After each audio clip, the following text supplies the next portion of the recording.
Boss season 9లో ఈ week nominations చేయడానికి X contestants వచ్చారు. అసలు అనుకున్నారా ఎక్స్ కంటెస్టెంట్స్ చేత కంటెస్టెంట్స్ని నామినేట్ చేస్తారని? అనుకున్నా. ఇప్పుడు ఏంటంటే టీఆర్పీ పడిపోయిందంటే ఇంకొకరిని లాగుతారు, ఒకరిని తీసేస్తారు. అంతే బిగ్ బాస్ అంటే. ఏమిటిదంటే ఒక ఫేమ్ ఉన్న ఇప్పుడు ఈ ఒక పెయింటింగ్ స్టార్ ఉన్నాడు, ఒక మన చిట్టి పికిల్స్ ఉన్నది. చిట్టి పికిల్స్ ఫస్ట్ ఫేమస్ అయింది. ఫస్ట్ ఫేమస్ అయ్యంగానే ఆమెను తీసుకున్నారు. ఆమె 4 దినాలు గిట్లా లొడ అనగానే అప్పుడే చిట్టి పికిల్స్లా రేట్లతోటి దోపిడీ చేసిన అమ్మాయి ఇందుట్లో ఏం చేస్తుందని చెప్పేసి దొబ్బేసారు. ఆమె బిజినెస్కే పనికి ఇస్తుంది, ఇలా లోపల ఉన్న దాంట్లోకి పనికి ఇయ్యదా అని చెప్పేసి వాళ్ళకి అర్థమయ్యి దొబ్బేసారు. ఇంకోటి చెప్తున్నా, మన కండల వీరుడు అన్న పేరు ఏముంది కదా, మొన్న ఎలిమినేట్ అయిన చూడ అన్న పేరు భరత్ అన్న, భరాన్ అన్న. ఆయనను చూస్తే ఏదో ఏమైనా తేడా వస్తే ఆయన అందరినీ కొట్టేట్లాకున్నాడు, ఈయన న్యాయానికి పనిచేసేట్లాకున్నాడు అని చెప్పేసి ఆయనను పక్కకు దొబ్బేసారు.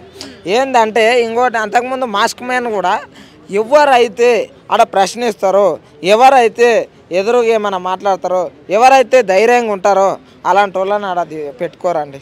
ఇదే బిగ్ బాస్ అంటే. ఎవరైతే ఫేమ్లు ఉంటారో వాళ్ళని తెచ్చి పెట్టుకుంటారు. వాళ్ళ నిజత స్వరూపం ఏం తెలిసిందా, ఒకటి న్యాయంగా ఉండాలంటే తీసేస్తారు. ఇదే బిగ్ బాస్. సో ఈ బిగ్ బాస్ చూస్తుంటే అసలు బంధాల పేరుతో సాగుతుంది ఆ బిగ్ బాస్ ఎపిసోడ్లో. సో మాధురి గారు ఎంటర్ అయ్యే ముందు ఒక మాట అన్నారు, నేను గేమ్ ఆడడానికి వచ్చాను, బంధాలు పెంచుకోవడానికి కాదు అని చెప్పేసి ఆవిడ ఒక మాట అని లోపలికి వెళ్ళారు. మరి తనూజాతో ఆవిడ బంధం ఏంటి? కూతురు అని తిరుగుతున్నారు. ఇప్పుడు ఒకటి ఏంటంటే అండి, మనము సిటీలో ఒక హాస్టల్కి వెళ్తాం, ఒక హాస్టల్లో జాయిన్ అవుతాం. అయినప్పుడు స్టార్టింగ్ ఏముంటుందంటే, నేను చదువుకొని మంచి ర్యాంకు కొట్టాలి అనేది ఒకటే ఉంటుంది మైండ్లో.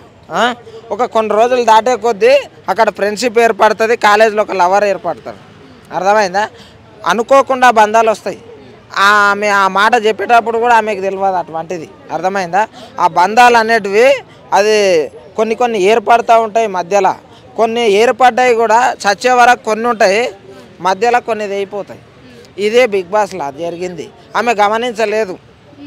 ఇప్పుడు ఎక్స్ కంటెస్టెంట్స్ వచ్చారు కదా, వాళ్ళలో ఒకరికి ఛాన్స్ ఉంది హౌస్లోకి రావడానికి అని చెప్పేసి అంటున్నారు. మరి ఈ 4 మెంబర్స్ ఎవరైతే Sreeja and Priya Shetty, flora shiny and మర్యాద మనీష్, ఈ నలుగురిలో ఎవరికి అర్హత ఉందంటారు? అగ్ని పరీక్ష పెట్టిర్రు వాళ్ళకు. అందుట్లో ఎవరికి ఎక్కువ వ్యూస్ వచ్చినాయి? శ్రీజనే తీసుకుంటారు. అంటే శ్రీజది తనది అన్ఫేర్ ఎలిమినేషన్ అంటున్నారు కదా, ఆ పరంగా ఫేర్ అన్న. ఈడ బిగ్ బాస్ అంటేనే పైసా. వాళ్ళకు బిగ్ బాస్ నడిచేది కావాలి, వ్యూస్ కావాలి. మా కూలి బిడ్డ తెలుసు కదా, ఎన్ని బ్యానర్లు కట్టుకొని ఎన్ని బాజార్లలో ఊకునేవాడు. పాపము వానికి ఒక లైఫ్ ఇస్తుంది బిగ్ బాస్ అనుకున్నాం, కానీ అన్యాయం చేసిండు నాగార్జున. ఆ రోజుకి వెళ్ళి అనుకున్నాం మేము, మా కూలీలను వీళ్ళు పెట్టుకోరు, మేము చూడొద్దని అనుకున్నాం. ఆ రోజే డిసైడ్ అయినాం. పాపము వాడు అడ్డ మీద కూలి పని చేసుకుంటా అది బిగ్ బాస్లోకి నన్ను తీసుకుంటారేమో అనే ఆశతోటి ఎంత పోరాడినంటే, కొంతమంది బ్యానర్లు మధ్యలో ఆడిడ కట్టుకుంటే కూడా కొట్టిండ్రాన్ని, కేసులు పెట్టిర్రు, అవి చేసిర్రు. కానీ పాపం వాడు పట్టిన పట్టు విడవలేదు.